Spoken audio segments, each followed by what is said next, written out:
दाल मंडी बनारस की एक बेतरतीब सी गली, मगर यहाँ की फिजा में रौनक और रुआब है, मस्ती है और दिलफोक आस्की भी है। वैसे इसके नाम जैसा यहाँ दाल की मंडी जैसा आपको बाजार नहीं लगता। बाबा विश्वनाथ मंदिर के पास ही स्थित दाल मंडी की संकड़ी गली में कदम रखते ही ऐसा लगेगा जैसे आप दिल्ली के पालिका बाजार या जयपुर के बापू बाजार या भोपाल चौक के बाजार में पहुंच गए हों। गली की शुरुआत में मोबाइल की दुकानें हैं, मगर जैसे जैसे अंदर चले जाएंगे यहाँ हर ओर लड़कियों महिलाओं के लिए ड्रेसेस, जूतियां या पर्स बिकते नजर आएंगे।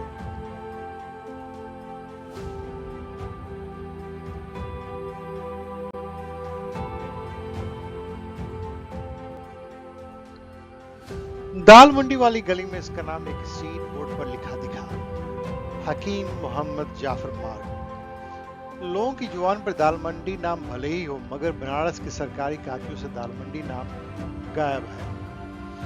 बनारस शहर के बनने की कहानी करीबन 3500 साल से ज्यादा पुरानी है। इसकी गिनती स्कंद पुराण में बताई गई सप्तपुरियों में भी होती है। शहर बना तो गलियां भी विकसित हुई। दाल मंडी गली भी कहीं कम पुरानी नहीं है। उस जमाने में यहाँ बनने वाले घर या इमारतें लाल बलुआ पत्थर से बनती थी। ये तत्कालीन बनारस का हिस्सा रहे मिर्जापुर के चुनाव से आते थे। ईंटों और पत्थरों की जुराई सुर्खी और चूने से होती थी। यही वजह थी कि इमारतें बरसों बाद आज भी उतनी ही मजबूत खड़ी है।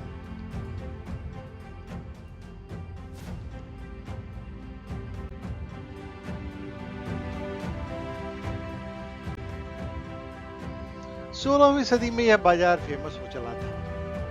यह मंडी बनारस के संगीत घरानों का शुरुआती रूप रहा है। Prince of Wales museum Mumbai के डायरेक्टर रहे मोती चंद ने अपनी किताब काशी का इतिहास में बताया है कि दाल मंडी में कभी दालों का कारोबार हुआ करता था। बनारस के रईस यहाँ दाल का कारोबार करते और शाम होते होते यहाँ मनोरंजन भी करते। उस वक्त यहाँ पर भांड मंडली हुआ करती थी, जो इन रईसों का मनोरंजन नाच गाकर करती थी। मुगलों की आखिरी पीढ़ी के जमाने में यह दाल मंडी पास ही में विशेषरगंज में शिफ्ट हो गई और दाल मंडी में गाने वाले नाचने वाले कलाकार बसने लगे। लेखक विश्वनाथ मुखर्जी अपनी किताब बना रहे बनारस में बताते हैं कि 18वीं शताब्दी के आसपास यहाँ संगीतकार शास्त्रीय संगीत की साधना करते थे। दाल मंडी में रईस लोग शाम के समय कान में इत्र, डूबी हुई रुई रखकर, सफेद बनारसी ड्रेस पहनकर, मुंह में पान की गिलौड़ी और साथ में बिगदान भी लेकर चलते थे और दाल मंडी में संगीत का आनंद लेते थे। तब बनारसी लोग पान खाकर इधर उधर दुकानें करते थे। यहीं से सितारा देवी और भाग्यश्री देवी जैसी हस्तियां निकली। बाद में जब अंग्रेज आए तो उन्होंने यहाँ पर तवायफों को बसाना शुरू किया, जहां जमींदार, रईसजादे और अंग्रेज लोग मनोरंजन के लिए आया करते थे। अंग्रेजों के आने के बाद इस इलाके का रूप बिगड़ गया। एक समय में पूर्वी पूर्वांचल को दाल मुहैया कराने वाला दाल मंडी का नाम इसी दौरान डॉल मंडी हो गया। इसकी वजह है कि अंग्रेज तवाइफों को डॉल कहा करते थे। उस वक्त भी यहाँ दालें बिका करती थी। 18 से 19वीं सदी में दाल मंडी में तवाइफों का बसना शुरू हुआ। कुछ ही दशकों में बनारस की इस गली में अलग अलग राग गाए जाने लगे।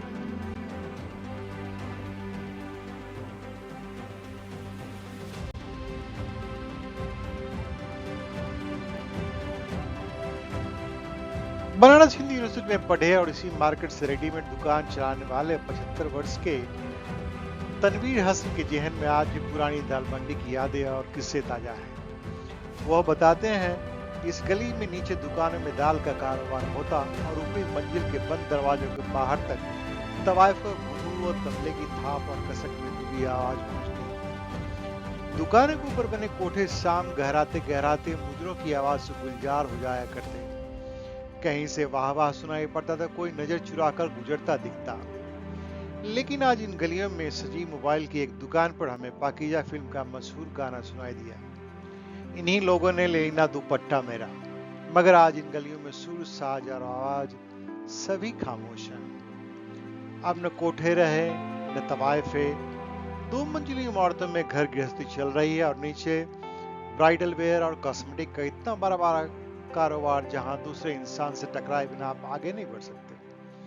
70 के दशक में इस इलाके को खाली कराए जाने से तवाइफ बनारस के एक और महल्ले शिवदासपुर में जाकर बस गए, जहां आज भी उन्हें आसपास के इलाकों के लोग का विरोध झेलना पड़ता है।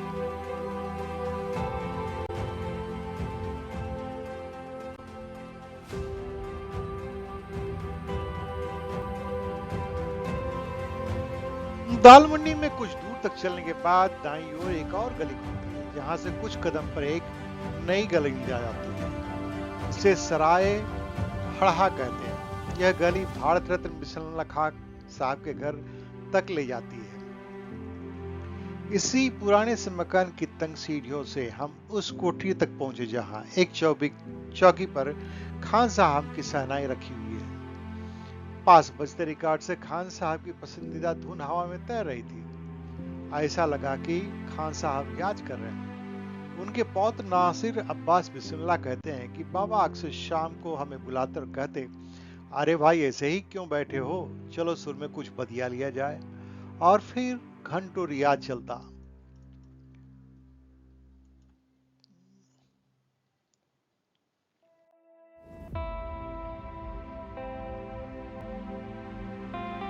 नासिर अब्बास ने बताया कि खान साहब तो यहां तक कहते कि अगर कोठे नहीं होते तो तवायफे नहीं होती और बिस्मिल्लाह खां भी नहीं होता। वह मानते थे कि जिस तरह की पक्की गायकी कोठे पर होती है वह कहीं और नहीं मिल सकती। बिस्मिल्लाह खां के सबसे छोटे बेटे नाजिम हुसैन मशहूर तबला वादक हैं और rock star Linga Baahubali RR film में नाजिर हुसैन ने तबला बजाया है। 36 वर्षों तक बिता बिस्मिल्लाह खां के साथ कई देशों में तबले पर साज भी दिया। नाजिम हुसैन सराय हरहा की इसी हवेली में रहते हैं। वह बताते हैं कि बिस्मिल्लाह खां साहब मुजफ्फरपुर की तवाइफ बिजबाला की गायकी के मुरीद थे। दोनों की मुलाकात एक महफिल में हुई थी। फिल्म कूदरी सनाई में संगीतकार भरतवास ने दिल का खिलौना हाय टूट गया गीत में ब्रिजवाला की ही धुन का इस्तेमाल किया। खान साहब ने भी इसमें शहनाई बजाई थी।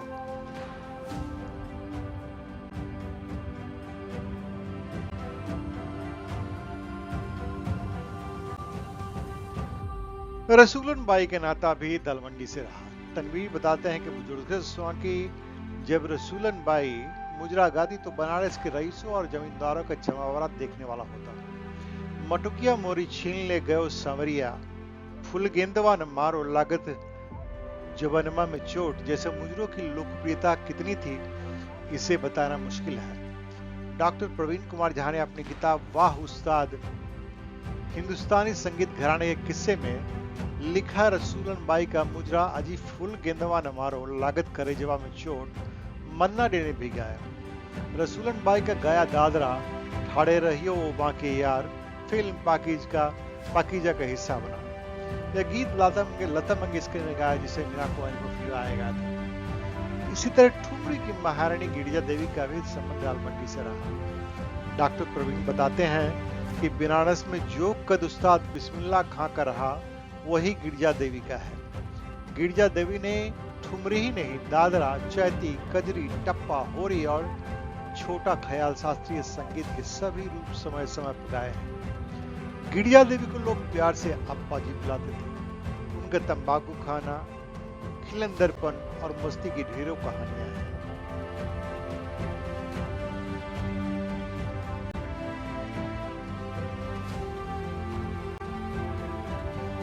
एक तवाइफ थी धनसेरी बाई। जब भारत की स्वतंत्रता संग्राम का दौर चल रहा था वो चौक में थाने के पीछे रहा करती थी। कहा जाता है कि चंद्रशेखर आजाद अंग्रेजों से बचने के लिए कई बार धनसेरी बाई के घर में ही बना लेते थे। धनसेरी बाई तो इतनी बहादुर महिला थी कि वह अंग्रेजों को अपने दरवाजे से ही रफा दफा कर देती थी।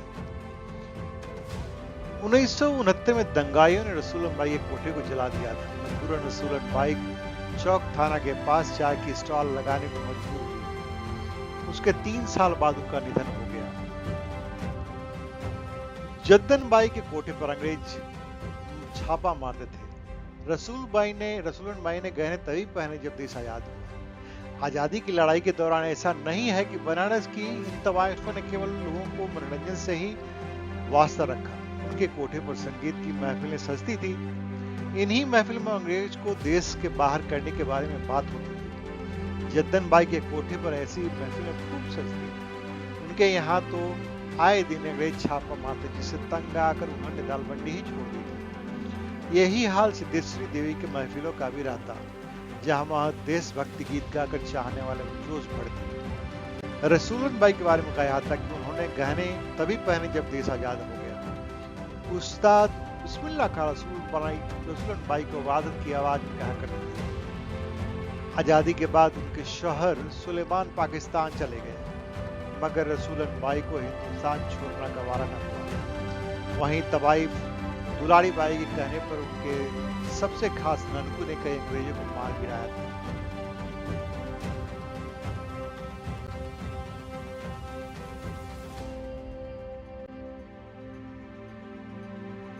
अब चलते चलते जरा ये जान लीजिए कि आज के बनारस में दालमंडी का नाम हकीम मोहम्मद जाफर माग क्यों पड़ा। दरअसल दालमंडी का नाम यहाँ के सरकारी कागजों में कहीं भी दर्ज नहीं है। यहाँ आने वाले अंग्रेज अफसरों और रईसों ने लोगों ने अपनी इज्जत पर आंच ना आए, इसलिए इस मोहल्ले का नाम सरकारी कागजों में दर्ज ही नहीं करवाया। दालमंडी गली के नाम जाफर माग रख दिया था। 2018 में जब नगर निगम ने यहाँ के अतिक्रमण हटाओ अभियान चलाया तो लाल पत्र पर एक शिलापत्र मिला जिस पर यह नाम लिखा था, जिसे 1962 में फिर से लगाया गया था। हकीम जाफर बनारस के पीतरकुंडा मोहल्ले के रहने वाले थे। 1840 में जन्मे हकीम साहब यूनानी तरीके से टीबी और कोढ़ के इलाज करते थे। बनारस और ग्वालियर के राजघराने में उनके इसी इलाज के कायल थे।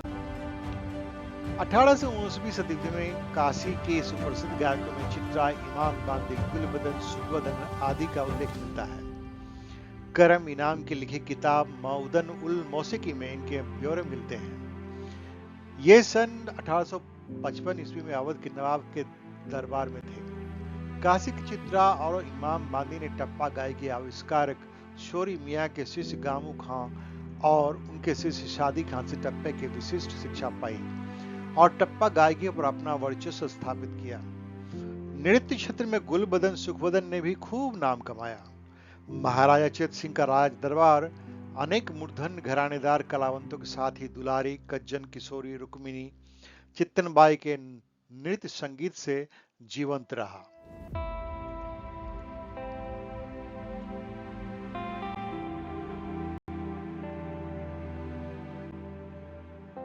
कभी बनारस में एक तवायफ संघ भी था।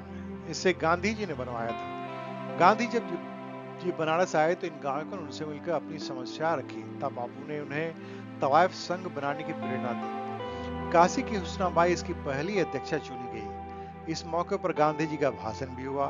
उनका भाषण वार वधु विवेचन नामक किताब में छपा है। अपने संबोधन में महात्मा गांधी ने उन्हें आत्मवादी सुधार कर आजादी की लड़ाई में भाग लेने की राय दी थी। काशी की ख्यातम नाम गायिका विद्याधरी ने बापू से आग्रह किया आप देश के किसी हिस्से में अपना संगीत कार्यक्रम रखें, साथ साथ वहां अंग्रेज हुकूमत के खिलाफ राष्ट्रीय गीत गाकर आजादी के लिए जन समर्थन भी जुटाएं। फिर क्या अंग्रेजी हुकूमत की परवाह न करते हुए विद्याधरी ने महात्मा गांधी की आज्ञा का पालन किया। उनका यह गीत भीड़ खींचने लगा।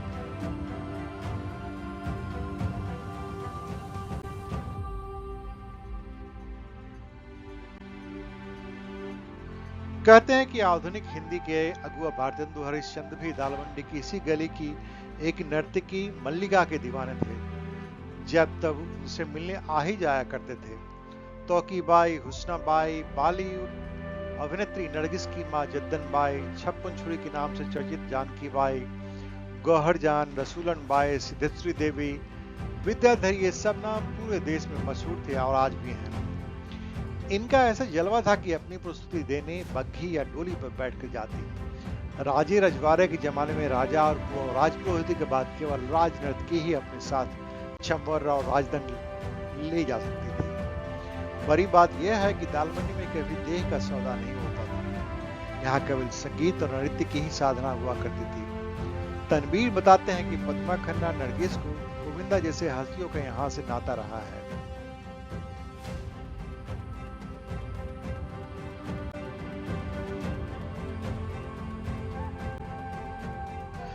तनवीर कहते हैं कि एक समय फिल्मों में जो कोठा दिखाया जाता था वो कहीं न कहीं बनारस की इन्हीं गलियों से प्रेरित था। राज कपूर की फिल्म राम तेरी गंगा मैली में कोठे का एक हिस्सा यहीं पर फिल्माया गया था। गायन, वादन, नृत्य के जिन घरानों के लिए बनारस मशहूर रहा उनमें से कई इसी दालमंडी में फले हुए हैं।